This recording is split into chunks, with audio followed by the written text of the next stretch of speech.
की इस आधुनिक होती जिंदगी में ईंधन सबसे महत्वपूर्ण घटकों में से एक है। आज बिना ईंधन के जीवन जीने की कल्पना ही नहीं की जा सकती और उसमें सबसे ऊपर है दैनिक जीवन में काम आने वाला पेट्रोल और डीजल। हालांकि ईंधन की खोज के शुरुआती दौर से लेकर कुछ वर्षों पहले तक इसमें केरोसिन भी शामिल था, लेकिन कुछ वर्षों पहले ही सरकार ने इसे रिफाइन करना बंद कर दिया। साथ ही इसमें चारकोल के साथ साथ अन्य पेट्रोलियम प्रोडक्ट भी कम काम के नहीं है। लेकिन क्या आपने कभी सोचा है कि इस ईंधन की खोज आखिर कब और कैसे हुई होगी? तो आज हम इसी काले सोने की खोज पर बात करने वाले हैं। तो इसके लिए हमें करीबन 170 साल पीछे जाना होगा, क्योंकि उसी दौर में ही आकर लोगों की जिंदगी में ईंधन की कमी दूर हुई थी। लेकिन उससे पहले भी धरती पर लोग जीवन तो व्यतीत कर ही रहे थे। इसके लिए वे ज्यादातर दिन के सहारे रहते थे और अंधेरे के साथ ही लोग घरों में कैद हो जाते थे और अगर उन्हें रात को काम करना भी पड़ जाता था तो उसकी तैयारी वे पहले ही करके रखते थे। वो व्यवस्था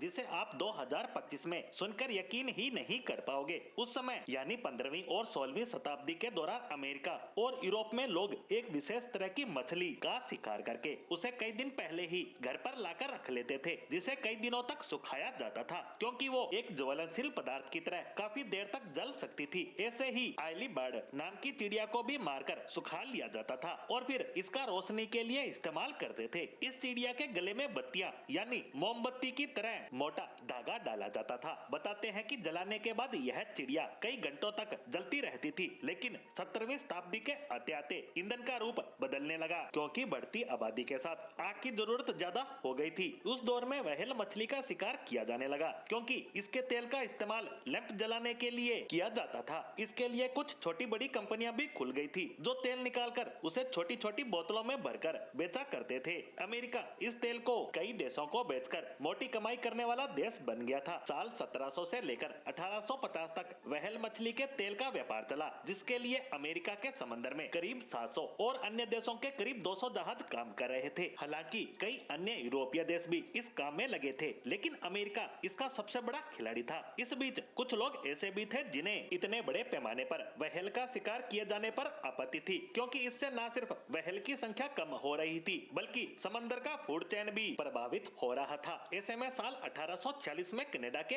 आविष्कारक भूवैज्ञानिक अब्राहम पाइनियो गैसनर ने ईंधन का नया ऑप्शन खोजने का काम शुरू किया ताकि व्हेल मछली का शिकार बंद हो सके। उन्होंने कोयला, कोल तार और ऑयल सेल का उपयोग करके केरोसिन ऑयल यानी मिट्टी का तेल तैयार किया, जिसने ईंधन बनाने की दिशा में क्रांतिकारी शुरुआत की। इस तरह तेल बनाना कम खर्चीला था। ऐसे में व्हेल के शिकार में कमी आने लगी। साथ ही मध्यम और गरीब वर्ग के लोग भी इस सस्ते तेल को खरीदकर घरों में इस्तेमाल करने लगे थे। अब्राहम गैसनर ने 1850 में केरोसिन गैस लाइट नाम से एक कंपनी शुरू की, जिसमें लैंप बनते थे और